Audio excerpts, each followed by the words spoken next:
Anong oras nang kasinend niya? Hindi na ako eh. Bakit? Naghihintay lang ako ng oras eh.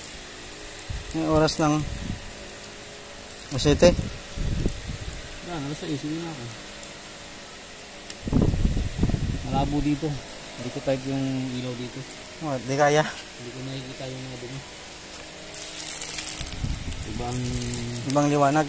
Liwanag ng ilaw dito. Liwanag, sobrang dilim. Liwanag na dilim. Ilang minute na kasi natin bago ka umuwi. Ha?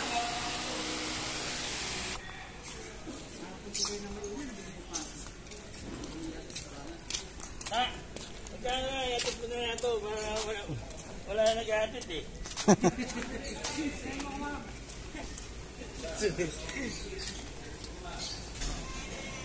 Wow! Di pa share. Aper.